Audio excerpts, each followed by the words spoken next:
Okay, so good morning, everybody. I'm very happy to start this second panel for the online participants. My name is Johan Flock. I'm the Director of Operations at On the Move and feel very welcome to the second day of the Cultural Mobility Forum of On the Move. It is the 2025 edition, and you are going to participate in the third panel discussion of the forum. As you all know, the forum focuses on the international mobility of young and emerging artists. So we already had interesting, passionate discussions around this theme, and we will continue today. For participants with visual impairment, I'm a white man with graying black hair. I have facial hair. I should be wearing glasses, but I'm not. And I have a gray sweater. So I'm standing in front of a big screen where we have live captioning.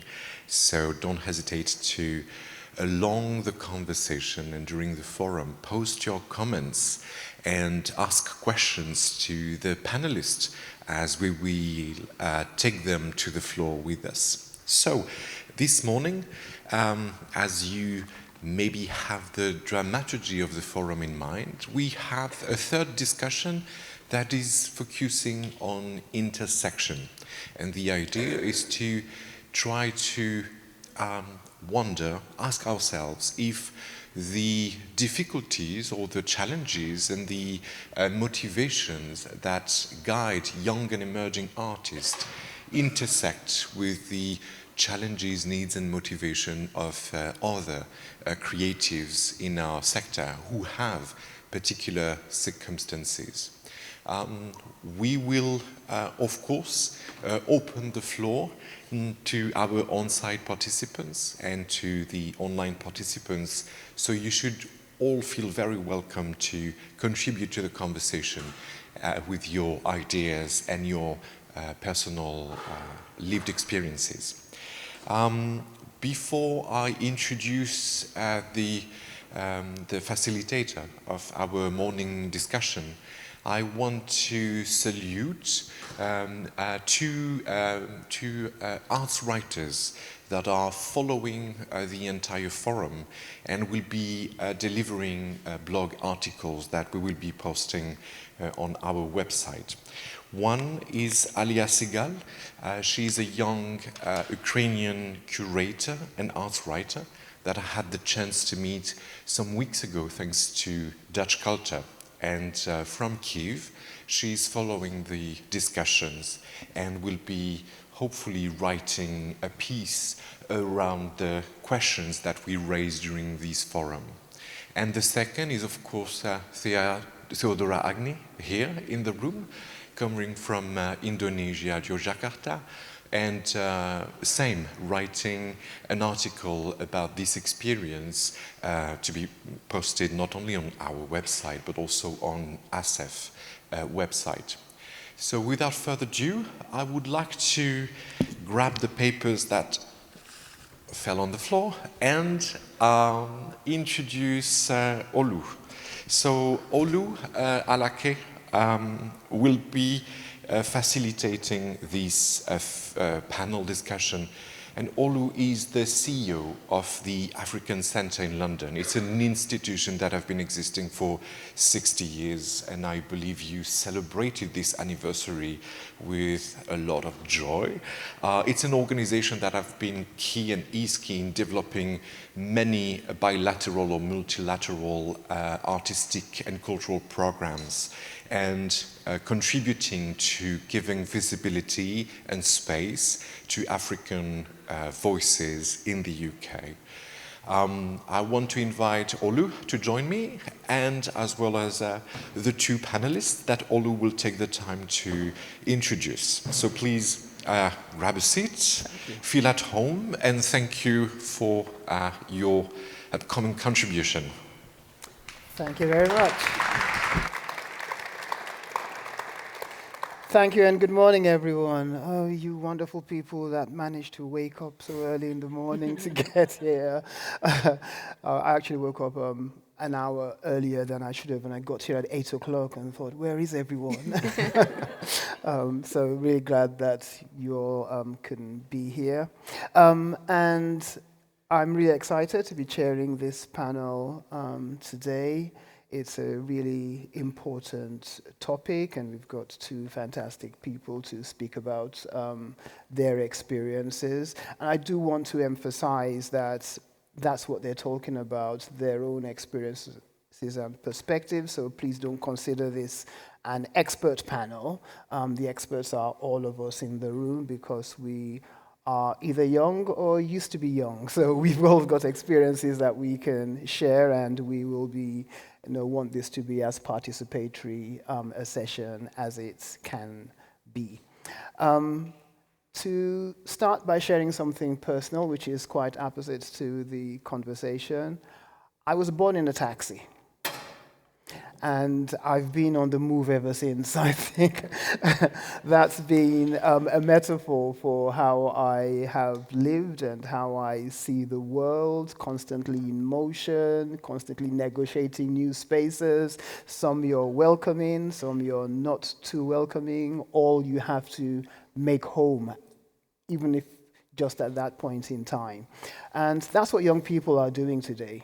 They are making their way through the world. They are creating as they go along. They are finding their space and their place in spite of, sometimes in the presence of unwelcome dangers and opposition to their very being.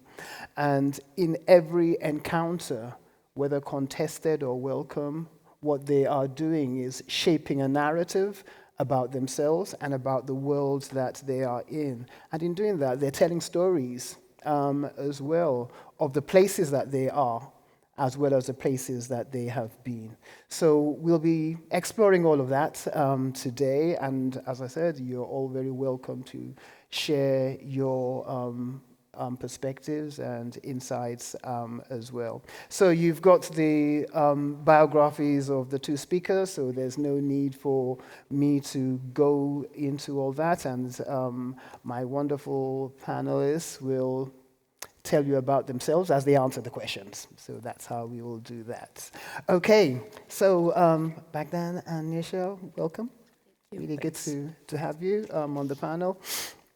Let me start with a general question, because both of you are very well-traveled and have had lots of wonderful experiences as you have gone along. How has international travel and collaboration shaped your journeys as artists and performers? Niusha. Yeah, starting by saying good morning, everyone. Well done on being here at 9 a.m. And thank you so much for having me. It is such a privilege. And yeah, privilege is something that I will be talking about a lot today. I think for me, the sense of finding home has been so essential in the mobility. And I very early in life learned that mobility can be visible and invisible, and especially growing up with the expansion of technology and now being in time where AI is part of our everyday life, right? It is also very interesting and a privilege to be part of seeing the change in mobility. But for me, I was also very young when I understood that home isn't a place, actually. It is, for me, a question. And it's a question that keeps my creativity alive. It's a question that gets me to different places. And then I learned, like early 20s, even so rather late, that creativity might not have borders, but opportunities really do. Whether you're an artist that gets to apply for a residency, invited to exhibitions, work at institutions, you need to hold a certain passport, you need to learn, probably know English at a certain level, you need to have a certain financial stability, support from home, understanding from family and community, and those things should not be taken for granted. What we should talk about is how can we change that? How can we open this up for more? How can we make opportunities, without borders in the sense of including more people. And so for me, in the journey of creating more and sharing that creativity with the world, I really do focus on intersectionality, and kind of asking myself and others a little uncomfortable questions. I like to be uncomfortable. I think that's a sense of growth. But nevertheless, if you have a privilege like this, like I was won the lottery of life. I was just granted one of the strongest passports in the world, right? Every time at the passport control, they barely check. They're like, okay, ciao. And then even I look like this. I have a name that's a little questionable. They might ask questions, but so many times next to me, there have been families, young women with children crying. They just need to pass through, get to the bathroom, whatever. And they're being kept, they're being questioned. So very often I remind myself of that, and that with this privilege comes a lot of listening, actually, maybe sometimes step aside, but just listen. Ask the questions and listen. So I'll leave it at that. Okay, thank you. Baga. Yeah, good morning to all the early birds. I'm Bahdan, and I am a man in my late 20s, of white complexion, with brown hair, blue eyes, and wearing total black outfit. And yeah, thank you so much for having me today. So regarding my international story, so of course in my case, passport was also something that was given as granted, but not as a privilege, I would say. Coming from Europe, I come from Belarus, this passport is actually one of the weakest in this part of the world. And I guess from the very, from adolescence, from teenage years, I was really eager to explore the world and to challenge the existing paradigm. So like I knew about visas from early age, but I still wanted to travel with hitchhiking, with some available budget-friendly options back then. And of course, sometimes visiting countries where people even having these opportunities to travel, they don't really use it. I was like asking myself, why you have it all, and you don't really have to challenge that. Meeting all the creatives around the world and studying like international collaborations, there were years where it was still quite easy to do, but following like the events that we had in my home country in 2020, for the last 5 years, I was literally on the move and I had to change some countries. So I went to the United Kingdom for studies. Then I spent 3 years in Georgia, and right now I'm on the move again. I'm moving to a fourth country, to Lithuania. And changing this environment always is a challenge. And I guess the topic that we have today is about young and emerging artists. As a creative, I would say that traveling to a new context, it's like you're an emerging artist again. You have to establish your networks, or you should use the most of what you already achieved and gained. And fortunately, there is a lot of synergy. There are great communities of creatives in different fields that are ready to support each other, to create some wonderful collaborations. And in my professional trajectory, I am a performer, but before moving, I used to be part of the theater collective, a social theater laboratory. We made documentary performances, but also like almost all the performers and directors, they had to also flee the country. They live in exile, and it's very hard when people are in different countries to keep this group. So in my case, I also went to like solo performances or to these international collaborations. And at the same time, I felt the urge that there are so many other creatives in the whole region of Eastern Europe and South Caucasus, where I work, that need this support, institutional, financial support, creative support in many, many ways. So that's why for the last 3 years, I also work as the cultural manager and trying to facilitate the creation of productions with the available funds. Some of the creatives, they require more like humanitarian help. Some of them require some funds for co-productions, and I'm doing my best to support the creatives in the region that is going through tremendous challenges in this period of time. How does the concept of home influence your creative practice? Well, in my case, yeah, home is now linked to memories and to pain, but also to some power, I would say. And in my performative practice, I worked with the concept of home and with memories. But the thing is that home is not something very stable, and it can change. And what I really appreciate that coming to a new country, I always found some, let's say, people from diaspora or from international community or from queer community as well, who were ready to support and to contribute to this feeling of home. So basically, in a new place, I was feeling like home again at a certain point. So I think this is what we are experiencing a lot in 21st century, when the home is something that is, first of all, created by us, this feeling, something that cannot be stripped away from you, and something that you can revisit, reshape, and have the power to formulate it yourself and in your artistic productions. Yeah, Niusha? Definitely the finding home, whatever that is, as you say, in language, in memory, in food, it's meant like in the in-between moments of everyday life, is what developed my creativity. And that came a little later in life. I've always been creative. I've always written, and especially visual arts have come naturally to me. And then at a very early age, I was doing that, but it was always for myself. It was a way even for like surviving. I grew up grew up with Christmas trees. Like that's kind of how I saw it. I was originally from Iran. Both parents came late 80s, early 90s to Sweden. And I grew up with this big cloud of be grateful, because your life could have looked very different, right?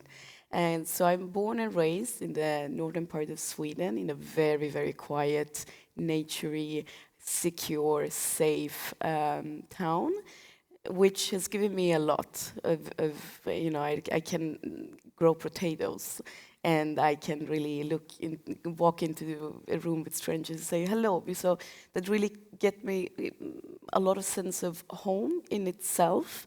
However, it was never an emotional home, and it never felt a home for my soul and for my heart. I was the only one looking like this up until quite late in life, and that also comes with a lot of like contrast, because we would spend the summers in Iran, so I was neither that nor that. However, in Sweden, especially at that time, I was the right type of immigrant, and I'm doing the little air bunnies, because I could speak the language. I came from a family with academia. I was from an also quite liberal family that was like, you could do whatever you want, just go out there and try to be a good human. And so that created quite a stress, and that stress took its shape in creativity, but it was never shared with anyone. It was just for me. The journals, the photography, the drawings, that came much later, actually. I'll get to that, but just to say that it was for me then so important to kind of like find that place. It was like something that was in me, that like my parents had been on the move and they'd done everything in their power for me not to be on the move, for me to be safe and secure, and I did the opposite. I was like, no, this is not it, there must be more. So I always felt very left out, and I felt like, gosh, I need to go search for whatever it is without having any knowing of what that is. But then again, being able to create along that way was safety for me. And that's something that I really bring with me even today, that like the sense of safety is something that changes. Because once you move, you change, and you leave a little bit of something behind. you grab a little puzzle piece of your life into the next place, and then you build a puzzle. And a woman once told me to believe in the power of the banana peel, and that's something that I take with me, because it might feel like you don't know what you're doing and where you're at, but it kind of aligns if you let it.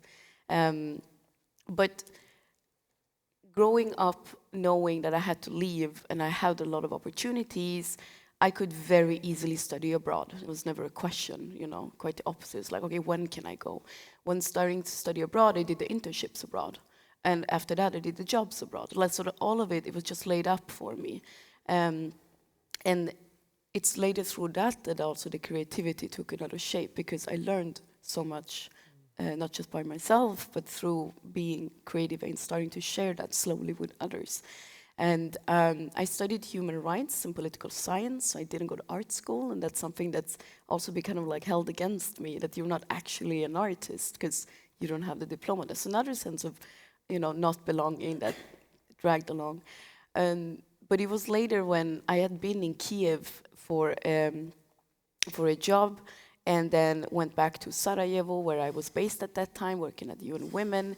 And immediately they're like, oh, no, now it's the COVID. So I was put in quarantine for 2 weeks.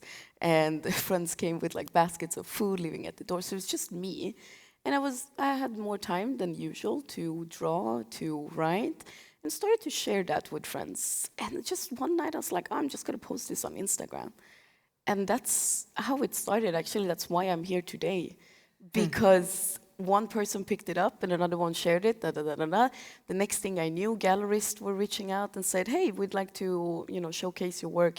Now it's all online, but then it took place. And after Sarajevo, I moved to Istanbul, and that's where I found home. That is where I just fell in love with life, myself, as cheesy as it sounds. I found family, being very privileged, also coming from a very supportive biological family, but I found like the chosen family, people that support me, that see me and then allow me to be who I am. And so the creativity kind of came with that.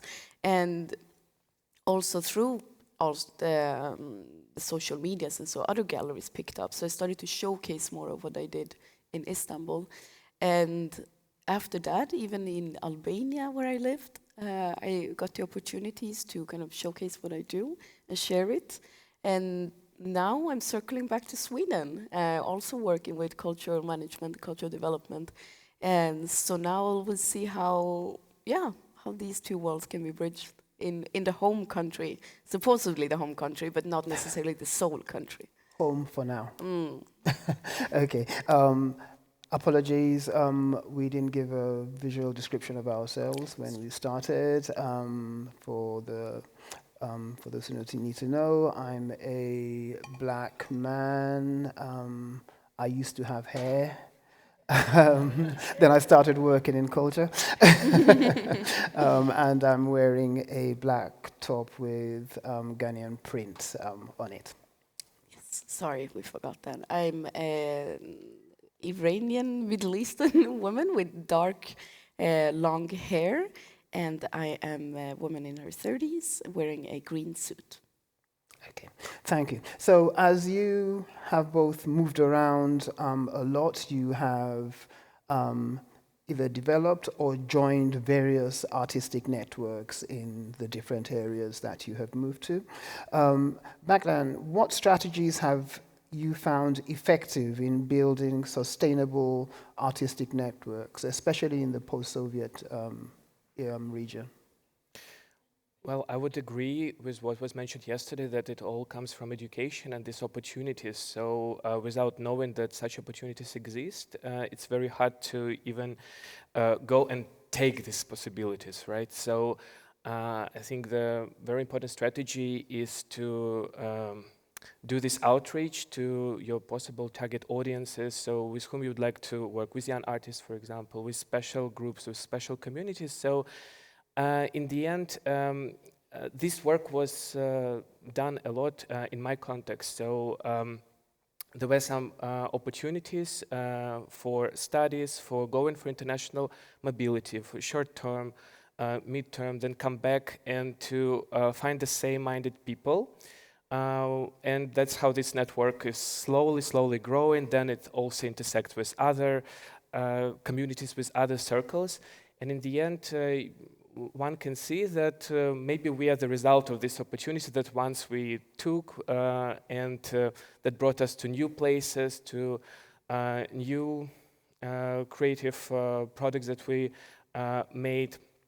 So that's definitely super important for all of us to find ways how to talk with our potential beneficiaries. So it's never given for granted, right? In our realities where all these possibilities, they seem to shrink regarding the borders, regarding the visas, regarding the funds probably. I really like the idea that was also pronounced yesterday about maybe like the role of arts managers and curators is also changing a little bit, and to like bridge more, to like expand the circles and to find these very right people to show them the possibilities to engage more. And I think the whole situation about the funding right now is that there might be extra funds, but it's our task how to find them, how to persuade I don't know, like the donors, the institutions, to not give up on culture. As we saw many times during the COVID pandemic, during other crises, like culture tends to be cut off first, and we then feel the consequences of such cutting. So definitely we should be more proactive, and the responsibility of both artists, cultural professionals, and institution is a shared one. So it's never one-way road that we have to go and to ask them for it. We benefit from this cooperation, like both sides. And maybe we have to rethink what is the new language to talk about these possibilities, this influence. And hopefully it will lead to stronger culture and more diverse culture as well. Mm. If a member of the On the Move network wanted to set up a network for young artists just moving to a new area that they are in, what are the 2-3 critical ingredients that you would say they needed to have? There must be definitely some intergenerational exchange, let's say, and about generations, I mean more like a professional artistic experience, right? So I think it's really crucial for those who already took some opportunities, took these mobility exchanges and had these first steps, maybe to pass this knowledge further. Of course, it's very hard to speak to the world. Maybe you can go like targeted, and you see that this is a promising young professional, this is the emerging artist, and to do a little bit of mentorship probably. And I think also with the situation of scarce resources, it's not about, competition. I really want to believe that it's not about competition, but more about this solidarity. And with less resources, we can come together with new ideas, with how we can contribute knowledge, skills, resources all together. And by this cooperation to strengthen this network and to help these young professionals to achieve their first results internationally as well. Okay, thank you. Niusha, in the various places that you have lived, you would have encountered a lot of contestation, misunderstanding, maybe, so in terms of issues of privilege and power, how have you navigated those contestations, and how have you managed to overcome them to be able to collaborate with artists in those areas? What I always bring with me, and that also comes from the family, I would say, is to be very curious and never take for granted that people can understand you, although you speak the same language. Like there's so many different ways of communicating. You have body language, you have, in everyday life, you have cultural clashes, so to say, cultural bridges. This can be something very beautiful and meaningful. And if you look into that and rather see things as like, okay, but how could we understand each other? Or maybe we actually don't need to understand each other. And that's something that I bring with me. But very, very often there's been a lot of frustration. And often it's also been the sense of injustice, like why do I get this treatment, another person don't, or the other way around. That also happens very often, especially in many areas, like where people look at me and they're like, but where are you actually from, you know? I was once told that I'm a fake Swede and a passport control, and I was like, oh God. No, so that with that said, also to share that, whether it's with family and friends or when writing, been writing for different, as a freelance journalist and writer, seeing that also as a channel to inform, to kind of say like these things are happening to me, although I am very privileged, then imagine how it's for other people. But it hasn't been easy. And I with all respect to academia, but they don't really prepare you for real life out there. They don't prepare you for when you go to, especially if you travel to a place where it's, decolonization is now an important topic that you need to address, or conflict zone, or queer communities are in hostile environments. Like you need to always be very mindful of where you are and with who you speak and from what place you speak, right?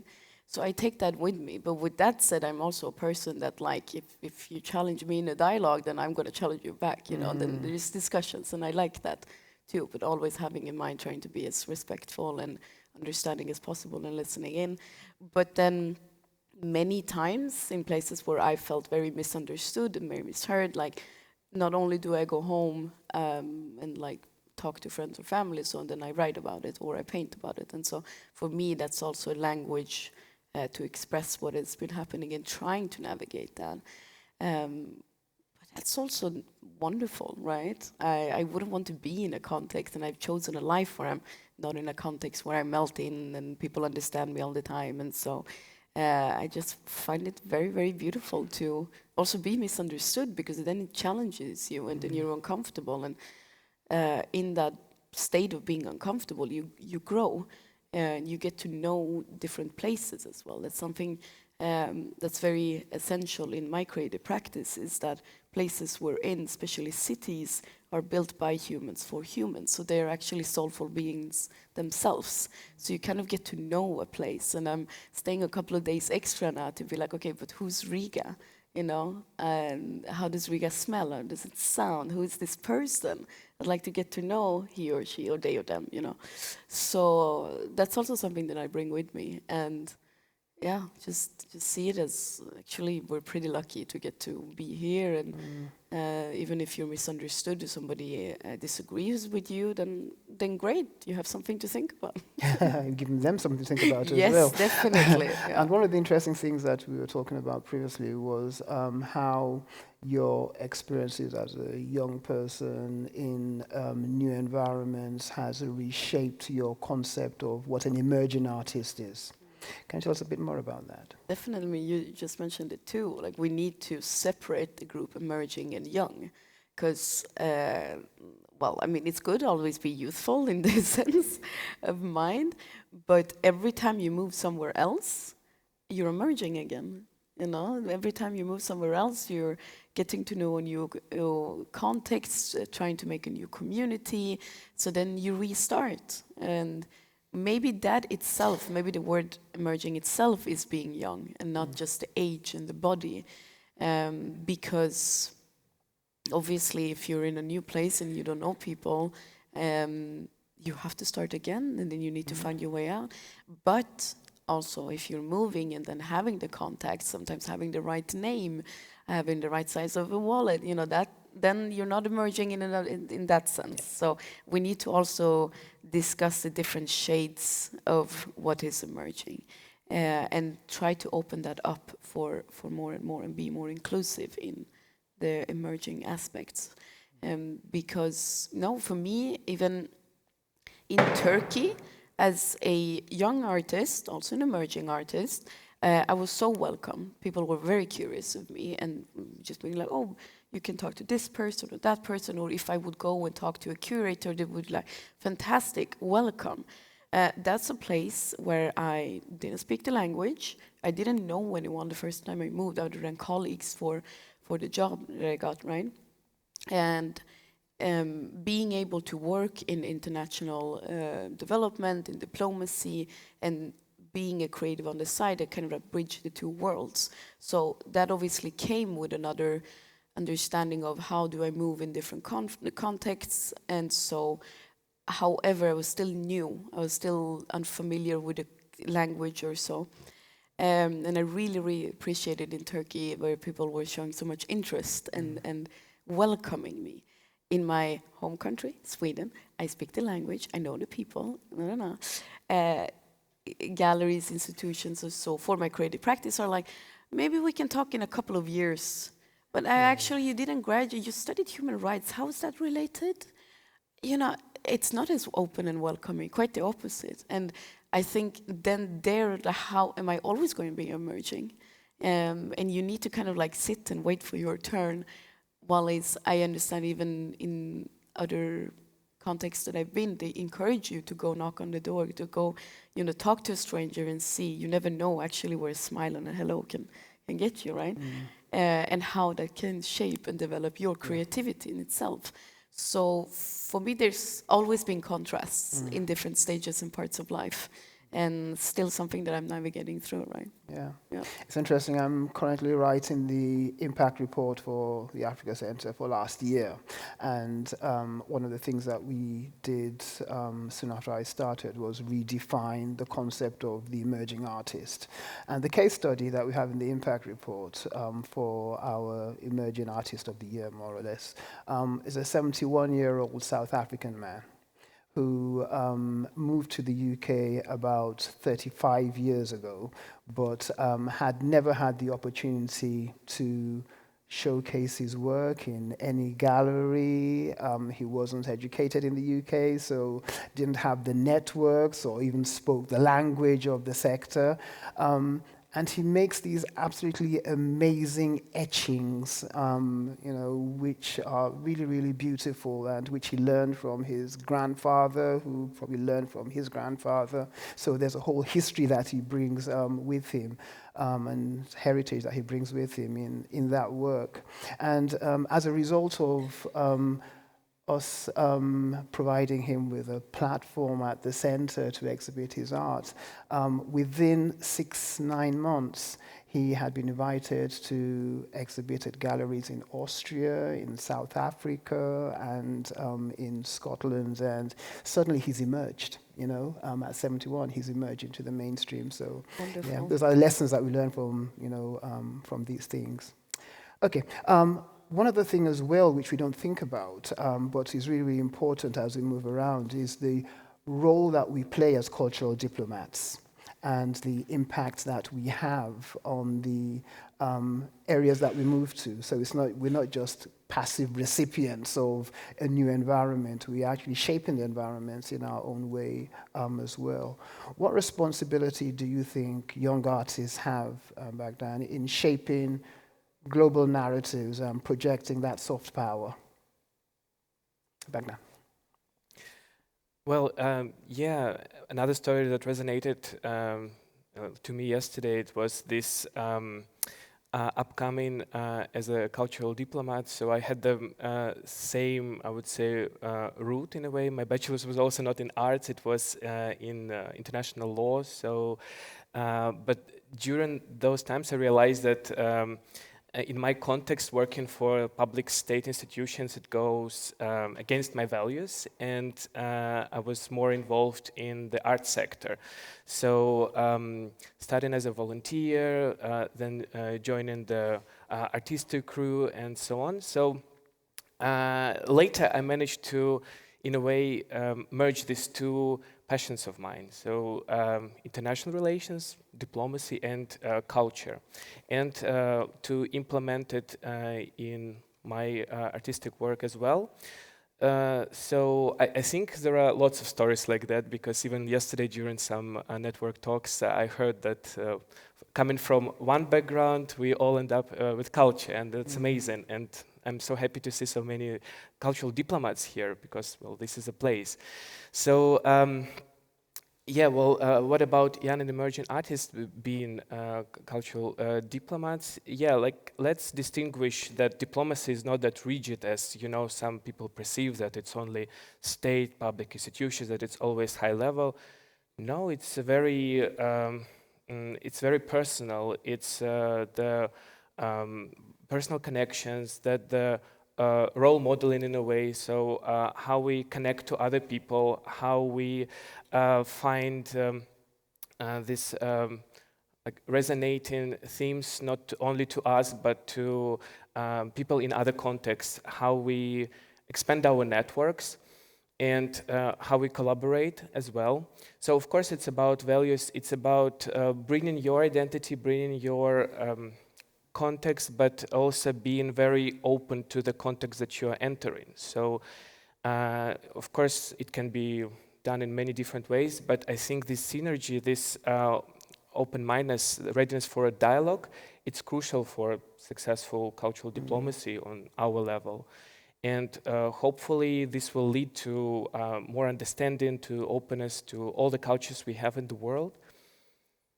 Yeah, I think everyone has this ability to do so. Like, is there an interest? There must be.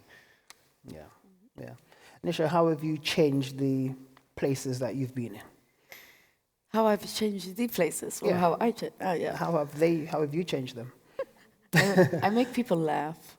That's good. And I think one of the strongest memories that come up to me now when you mentioned this was when I was working in Brussels at the EU Commission. You know, the bureaucracy's nest. And there's this one civil society forum it was organizations from North Africa, Middle East. Not that many within culture, but a few. But those within are also focusing on freedom of expression and so. They were sharing their stories, they were presenting some shadow reports, and I was on the other side of the table, you know, suited up, sitting there taking notes, So, and I was also the only one looking like this. And I remember one of the participants, I think he was from Tunisia, he's like, why are you on that side of the table? Why aren't you on this side of the table? And I was like, it's because so that we could, you know, try to build the bridges. And I think that's how I've changed the contexts that I've been, because, when I speak Swedish, people are surprised. And especially when I speak Swedish abroad, people are like, oh, you speak so well. When did you move to Sweden? I was like, I'm born there. And when I speak Farsi, people are like, oh, we thought you were Latina. Or like, oh, aren't you from Brazil? Aren't you Italian? Oh. So I've learned to kind of like be playful with that. I've changed people's perspectives of who does what. And I remember also once a man said, well, you don't look like your heart's in the right place, but it is. And I was like, what do you mean? And he's like, well, you come here like very poshly dressed and you look like you belong to a certain class and group, and actually you're not. Like, you're a child of immigrants and you're an artist. And I was like, yeah, you maybe need to change a little bit how you pursue people and the prejudices that you have. So I think I also change people's minds, that at least I try to as well, to kind of also bring contrasts to the table, and push people into sometimes a little bit uncomfortable questions, like, why do you assume this or that? When you look at me, why do you assume this? Or also for myself, right? When I meet people, then, you know, just ask the questions and listen rather than take something for granted. Oh, that person is this, that person is that. So I think that's the way I've changed places. And also when I was in Geneva, I remember we were sitting there once in the Human Rights Council, and one of the other diplomats was me and another young woman, Swedish African, and he was like, well, this is the new Sweden. It's good to see two young people sitting there representing a country where people wouldn't necessarily I'm speaking a lot about the visuals now, because that comes with a lot, right, of where you're from and who you be and what people think of you. So I think in the everyday life, I might change some minds and perspectives, but then I also try, again, with the privilege that comes, to kind of like push that a bit. Yeah. Okay, fantastic. Yeah, the number of times I've been in forums and conferences, and people have seen my surname and the UK behind it, and just assumed my name must be Alake. You know, it says, "Can Mr. Lake please come out?" And then it's me. Okay, over to you. Do we have any questions for the panel? The panel have got questions for you if you don't. We do. Are you ready? Yeah, do you want to start actually? You're asking them a question. So, yeah, I think for me, always doing things differently has been a component I bring with me to every new context. Because all we're humans of, like, you know, animals of getting very familiar with things. We're habitants in that sense. We adapt and we continue. Routines of different kinds, if you may. But I try to do that differently. I try to move differently, because when you do so, you also kind of like push yourself. You see things differently, right? So that's my question to the audience. Like, how can you, in your everyday life, do things differently that kind of includes other people, emerging artists, young artists, or maybe somebody in finance? You know, how can you build another life by doing things differently? And who wants to answer that question? We also had a question first, but yes. Okay. Like, yes. So a question up there, and then an answer over there. Thank you.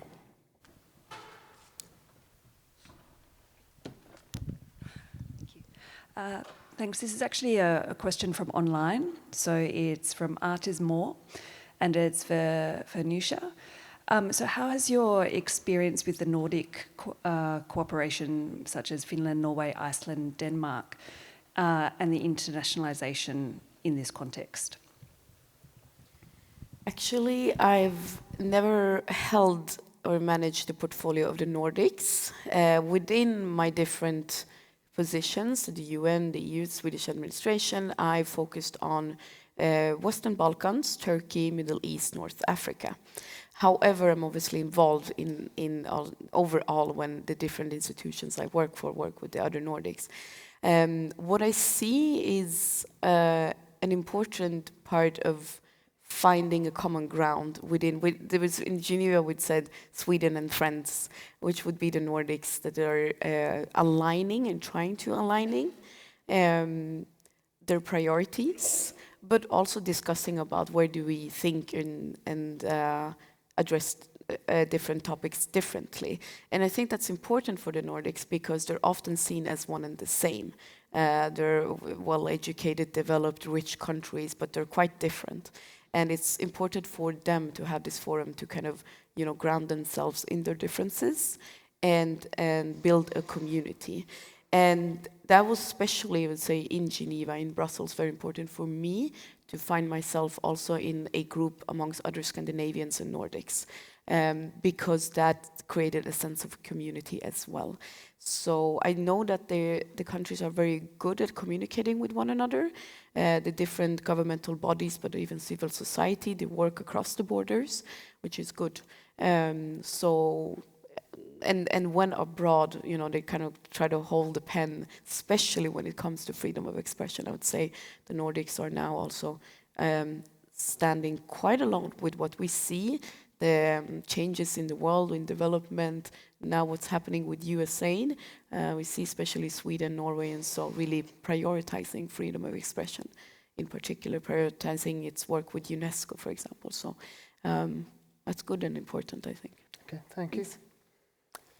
There. Mike's coming.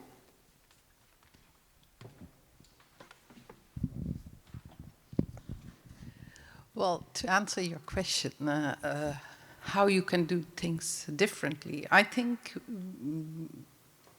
like, maybe I have an advantage, like you are saying, the privilege or the advantage of being different and moving from countries to countries, so bringing in that experience and I think the thing that I am different, I can use that to my benefit and the benefit of my colleagues. So one of my colleagues in the faculty of Royal Academy said that, well, you are looked as a curiosity. And I first didn't quite understand what that was, but then I realized that yes, people do look at me as a curiosity, and you can use that from the Department of Finance to the receptionist to everyone who is doing art. So just being yourself and having the courage to be who you are, I think that would make people do things differently. Thank you. Absolutely. Down at the front. Thank you. To answer your question, how to do things differently as a 74-year-old, I am thinking about that every day. But I want to ask you a question. You are not 20 years old, but you're much closer to it than I am. And this is a seminar, a discussion about young professionals. For a 20-year-old, looking at all that the two of you not represent, but have lived socially, geographically, politically, what might a 20-year-old who is an artist or wants to work in the arts or attracted by the arts, what are they scared of? What are they hopeful about? And what is their vision for how their life might unfold? Okay, Bahdan, you're closest to 20. Yeah, but also left that sweet age.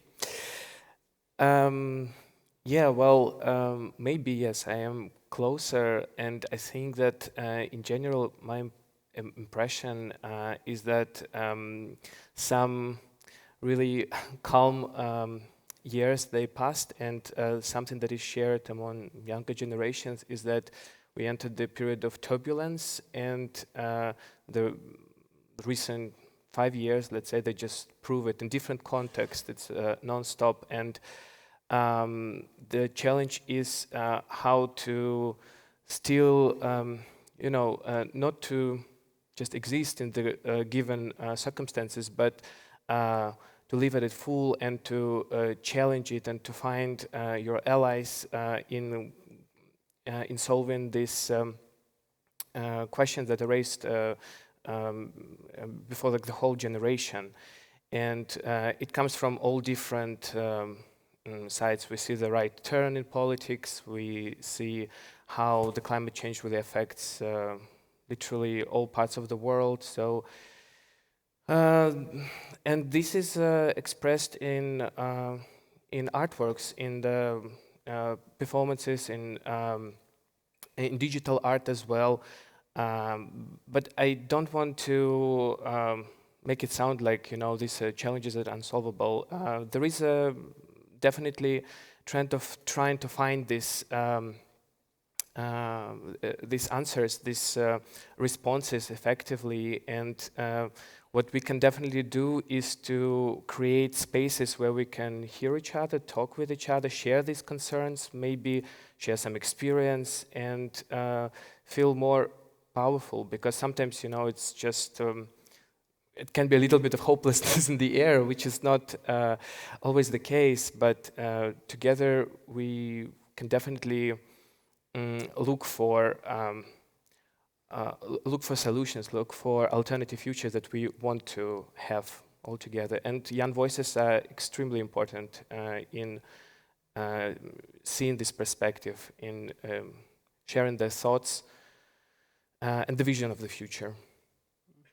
It's quite interesting as well. At the Africa Center, we set up a Young Africa Center for 18 to 30-year-olds just to ensure that as an institution, we are hearing those voices and we are providing them, more importantly than just hearing their voices, actually providing them with a platform for them to actualize whatever it is, that vision that they have for their place in the world. And what they want really is actually quite simple, but for institutions it seems to be quite complex, because what it requires is relinquishing a lot of power and responsibility to them. And institutions seem to find that a bit challenging to do. Mainly they don't seem to have the trust in young people, or they have too much trust in their own structures to enable them to do that.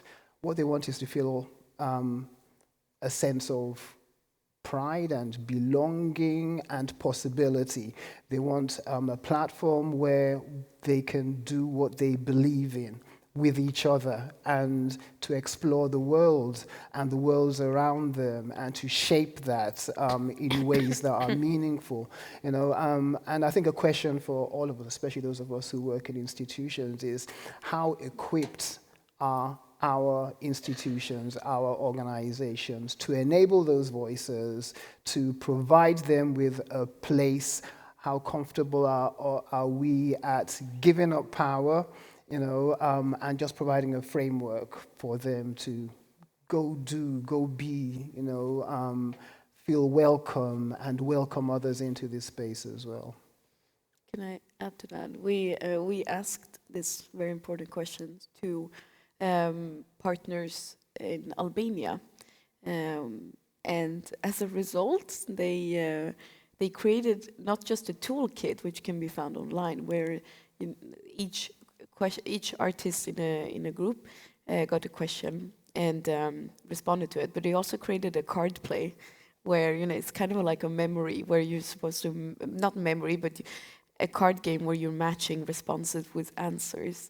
And what really came up through that, and also like playing that game with other groups of artists as well, is they want to, as you mentioned, like they want a place that feels safe and open, where they can expose themselves, because that is it. Showing something that you create, it's quite intimate and it can be super scary, and especially when you're that young and you're kind of finding your way in it.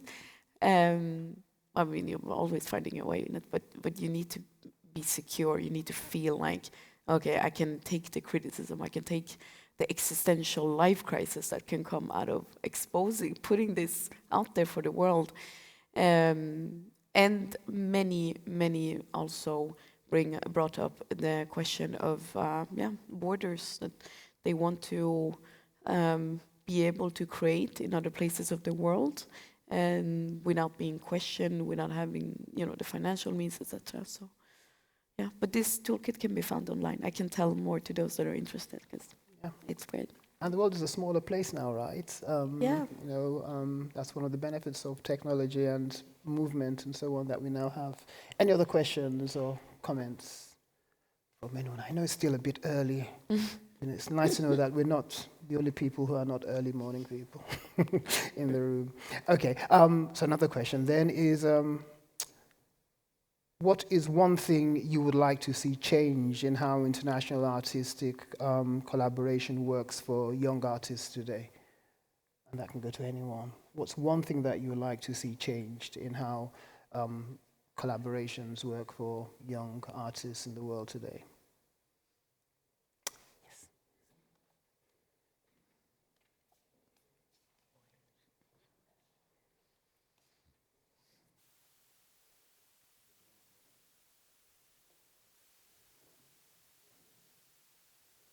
We'd like to see change the working microphone. Yes, it's okay. Thank you. Good morning, everyone. My name is Steve.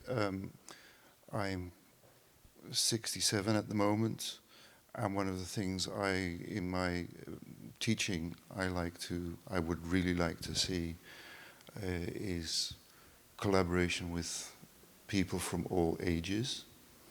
But also we think very much in terms of culture as human beings in the arts. But what I find amazing is that now in our school in The Hague there are young students who also want to include nature. that culture and nature are actually also one. What do you think about that? What is the importance for you to include the whole world, as it were, instead of just thinking about culture? Who wants to answer that question?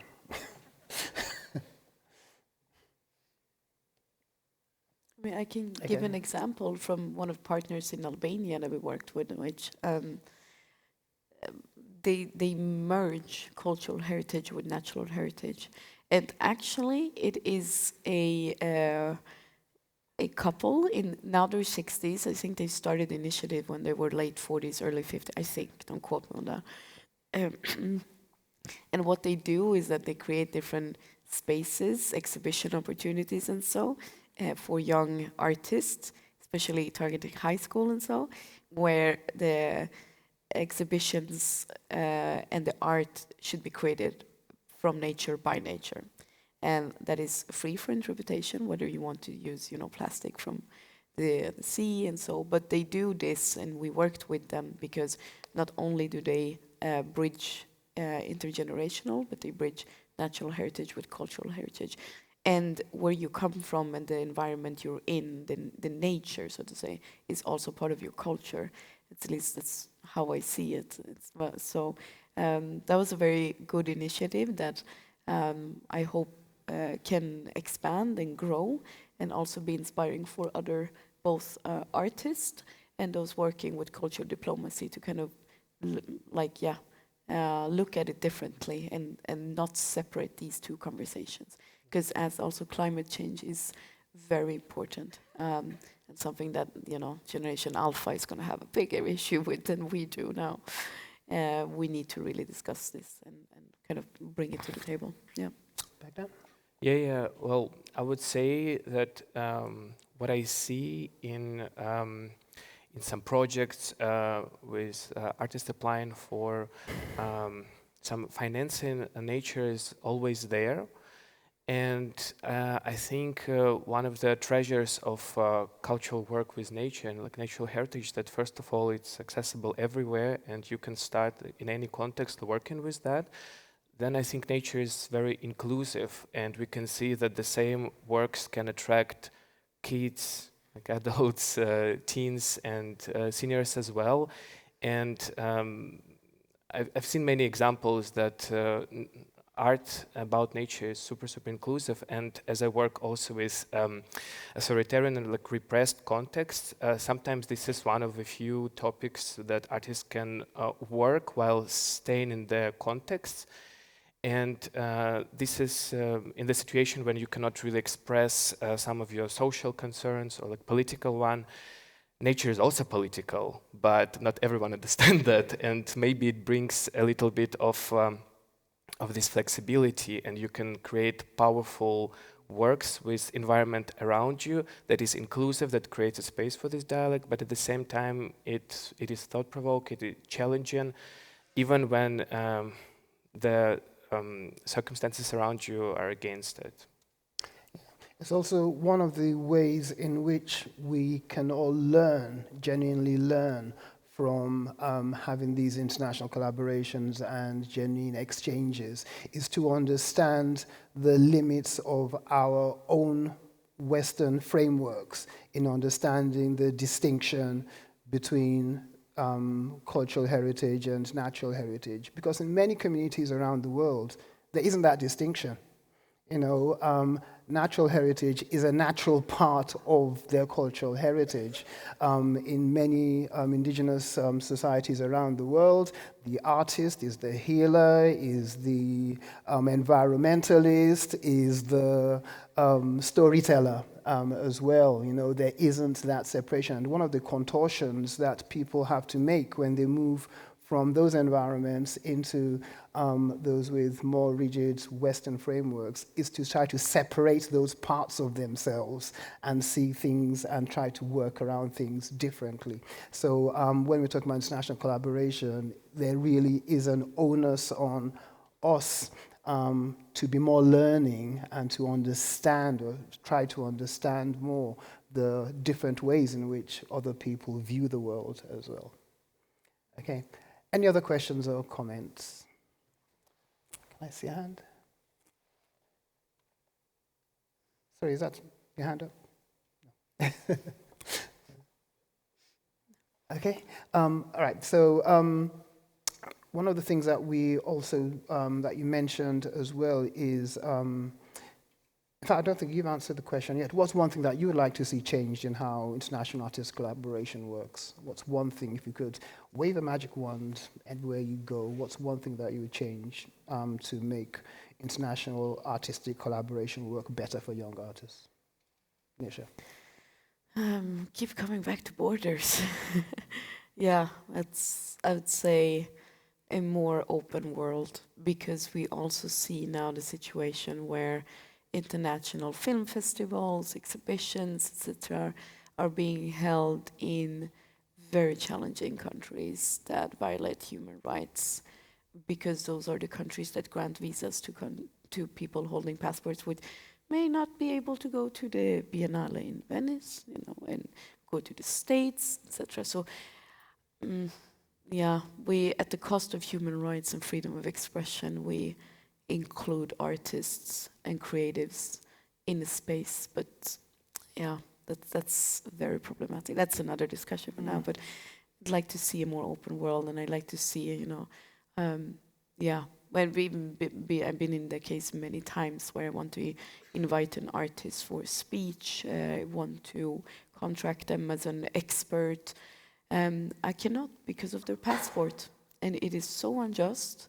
And as much as you try with the embassies, you try with the larger institutions, they will not grant the visas. And for that, I would need the magic wand. Yeah.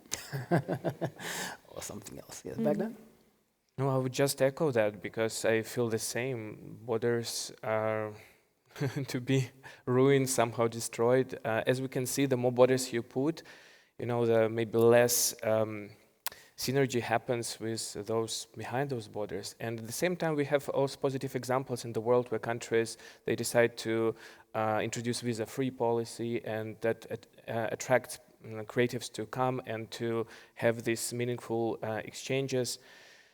But at the same time, I would say that for those contexts that require these strong passports to come, these visas, let's go back to these host organizations. So it's once again a shared responsibility. In many ways, people coming from challenging contexts, they have so many other things to acknowledge and think about on a daily basis, that even support with some bureaucracy, with some letters of recommendation, that is a tremendous help.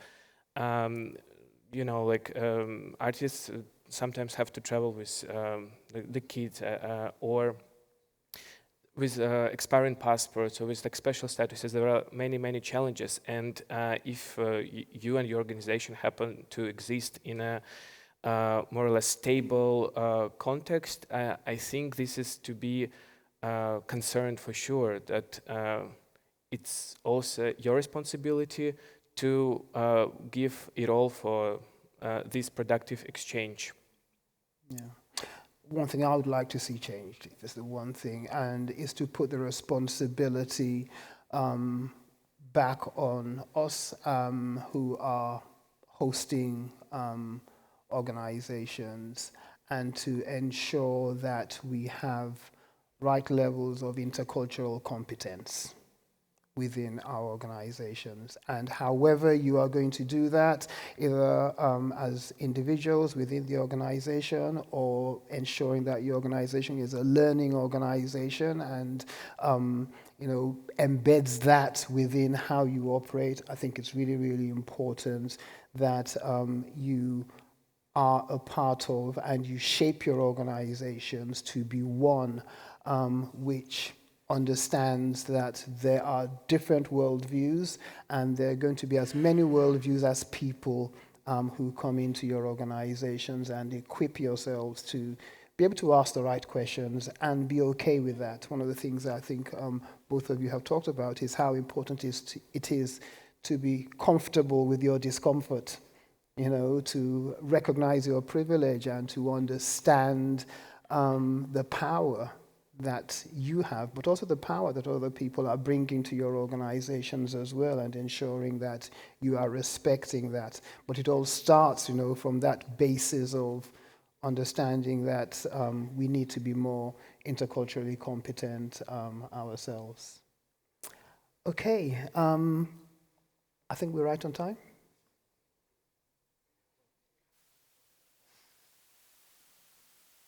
I'm cutting the mic. I'm worrying about the batteries of the mic.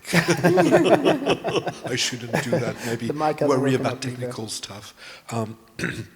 We still have time, so we still have a couple of 5-8 minutes, and I see reactions, so I can circulate the mic. All right, gladly. Okay. Thank you. We start with you, Jelle. Thank you. Jelle Burger from Dutch Culture, based in Amsterdam. And I'm not going to say that we have the solution, but as bigger organizations, there is maybe an extra step that you can do and that you also should do. As an organization, we in the Netherlands inform and advise cultural professionals from all disciplines about the possibilities for international cultural cooperation. And that automatically also means that you're there for emerging artists. So you can say we tick the box, we're there for everyone, so also for emerging artists. But we noticed that we didn't reach this group, and we needed to take an extra effort. So what we did was include in our policy as one of the program lines New Gem, and also see how can you reach this target group, how can you reach this young, especially young emerging artists. Because we see that they didn't automatically could find us. So that also means that you work together with universities. You spoke about universities, for example, and how they prepare you for the job market, but maybe what that you can see as organization, what is the gap that you can maybe fill by, for example, giving information about what are the grants that are available if you are in your last year of university and you want to work internationally. What are the first steps that you can take? But also what we did was build up a WhatsApp community, because we also saw like that by the normal, not the normal, the ways of communication that we use, newsletters, the website, that this is not automatically the way that you can reach young artists. So we have a WhatsApp community now with 300 young cultural professionals, in which we also share the events that we organize.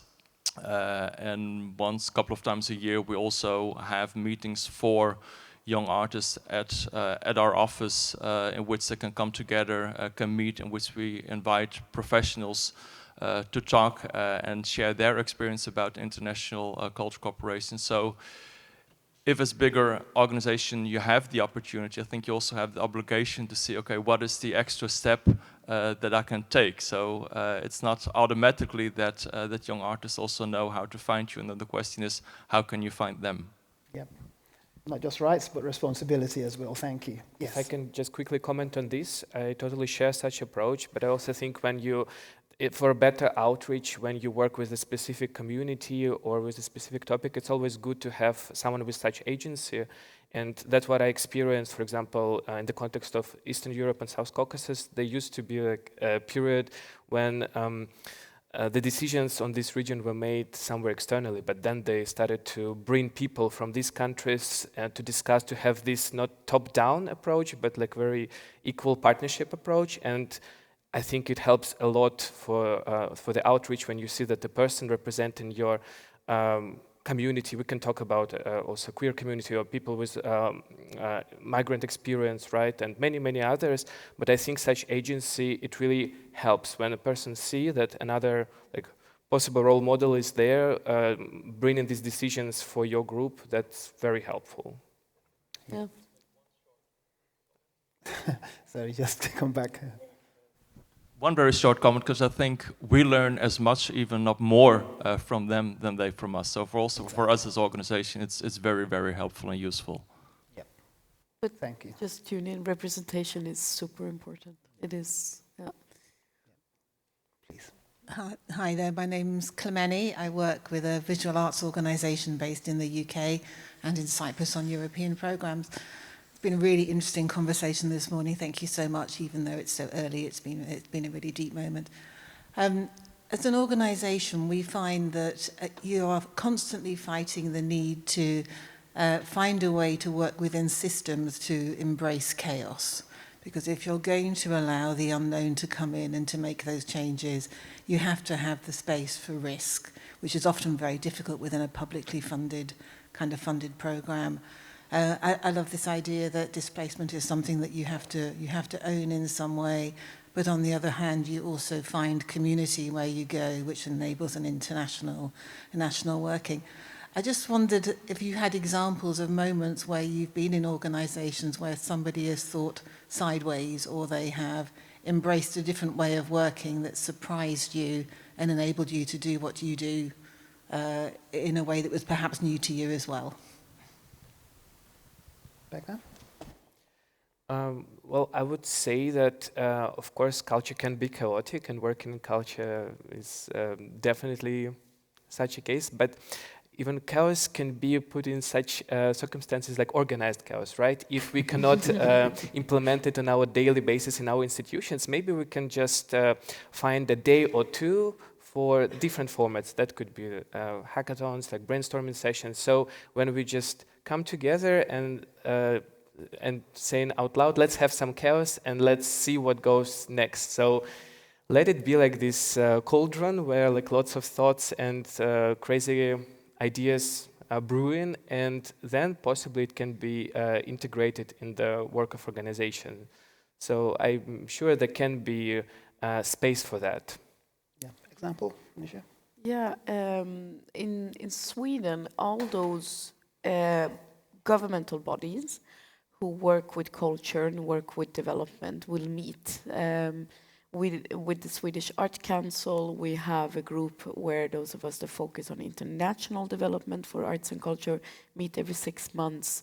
Annually, there is meeting with the Swedish Development Cooperation Agency, and there we really take the opportunity to talk amongst each other, and that's very good because you suddenly learn that, you know, the governmental body for water cleaning are also working with a cultural program, like, or they're actually the ones with the veterinaries focusing on animal rights. They also work with culture and artists and creatives, and I'd say that's a very good thing. And then one thing that organization can bring with them is, well, kind of look beyond the horizon, like who else are working with these questions that we might not know about, right? That, and then circling back to, see who's there speaking about it. When you want to connect with the young artists, especially the different communities, then do you have someone who can connect with them on a also personal level? Because that's very important in what we do. The personal relationships, the fact that we meet in forums such as this is a reason why we can continue, right? Yeah. One of the things that I found interesting and a way around that, the restrictions that publicly funded bodies have is something that we all do, but probably need some more intentionally than others, is our choice of strategic partners that we have. So, and especially when you're working with young artists from communities all around the world, having the right kind of strategic partner in place that where there's more relatability for them, but there's also a kind of organizational comfort that you can have in the structures that they have, is a very interesting way to be able to embrace the chaos and to experiment in a safer, more, not controlled, but at least established parameters that you have. An example last year that we had at the Africa Center was we work with the African societies of a lot of universities around the UK. And last year, on a whim, I decided that we would hand the center over to one of them to curate and do whatever it is that they wanted to do over a weekend, and I didn't tell my trustees about it till afterwards, just to make sure I stay in the job. And then I prayed that it wouldn't break the place, at least not too much. And they came up with this absolutely wonderful program of activity and initiatives that we have incorporated some of it into our regular programming up till today, and established partnerships with not just the society, but individuals within the society who have now gone on to become a part of our programming committee at the center. One of them, so this year, many of you might know, is the 140th anniversary of the end of the Berlin Conference. The Berlin Conference was a conference at which European powers sat around a table with a map of Africa and carved it up, drew lines all across the continent to create the countries that we have today. And that's why some of Africa is French-speaking, and some are English-speaking, and some are Portuguese-speaking, and some were German-speaking, and so on. So to commemorate that conference, and to we look back on the history, and we've also invited young artists to reimagine Africa in the next 140 years. And one of the projects that one of the young men who we invited in last year on that program is doing is he's creating this VR room, reimagining the Berlin Conference, where African nations are carving up Europe. Which is really, really fascinating, and and the arguments that they are having around the table as to who gets where and who doesn't want where is actually quite interesting, and it keeps changing as well. So the more people who interact with it, the more it keeps changing as well. So I would never have thought about that myself. I don't think anybody in the organization would have, but just by taking a chance, you end up with magic like that. Any final? Okay. Thank you very much for this morning. It was really great listening to you. Because we had some institutional or organizational frameworks or kind of thinking of how to go in the dimension of emerging artists being more, having more access to international work, I have one approach that's really not very innovative. I mean, it's been there for a while, but maybe it's my observation that is less and less existent in the international cultural sector, which is exchange. And here, I mean, instead of thinking of one way international mobility, thinking of two ways international mobility, and that's not only interesting because of the relation it creates, but because understanding of international does not mean only for an emerging artist or an artist in general to be somewhere else, but also to be the host of someone. So the local is also international in this case, and this understanding of self-context as a space of internationalization of the art is also important to learn how to be the host. So I love this. I mean, from experience from different organizations, I find it very valuable in understanding as an emerging artist, what does it mean to be a part of international system, not always hosted, but also hosting. You want to say anything about that? Definitely, very good point. Maybe a comment, and to go back to the idea of nature and culture, and you said that you observe that young people also want to reconnect with nature. I was thinking that maybe I read or I see a plea or a need or wish to do things differently, and to maybe rethink how we work internationally. But we were talking yesterday about new paradigms, I mean, shifting paradigms and new narratives, and how to, nature follows different laws. Nature is also chaotic, and there are also invasive forces, but still nature asks us to rethink how we do things in big cities. And what I was just chewing on some ideas that maybe we have to if listening to young people, also listening to how can we do things differently and follow different rules and laws, maybe rethink classical dominant models of success, competition that we were talking yesterday. And yeah, I don't know, I cannot explain my thought thoroughly, but how to reimagine, how to rethink international corporations and maybe not follow the dominant rules and laws and maybe follow what's happening within nature, which also means getting away from big urban centers.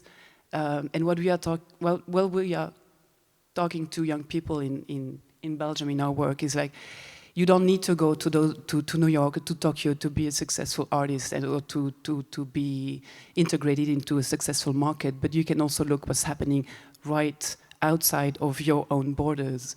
Or also envision international relations on local or on non-urban centers, in rural areas, for instance. So how connect rural areas internationally, and what can we as art workers or artistic leaders or artists, what can we mean there? So it's thinking about international relations and cooperation, but not departing from the main centers and the main powers. Yeah. Okay, that's quite an interesting challenge, which you have posed to each and every one of us, rather than a question, which is, I think, a really great way for us to wrap things up this morning. I'll say a big thank you to everyone for your participation and for your input. We've covered a lot of things in a short period of time, and as we intended when we were planning the session, we wanted it to be one where hopefully people are leaving with questions and not with answers, and that there is a lot of food for thought that you'll be taking away from today. We have, I think, some of the key themes of what we've been talking about today is being comfortable with our discomforts, being curious when working with young people, how we transfer the skills and the competences that they are bringing into our organizations, and using those experiences to enrich us and to challenge the frameworks that we are operating in. Understanding how movement changes us, and how people who move into our environments changes us as well. So it's a genuine two-way thing. We've talked about privilege and power, and rights and responsibilities when it comes to hosting rights, human rights, and civic, international, global civic responsibilities.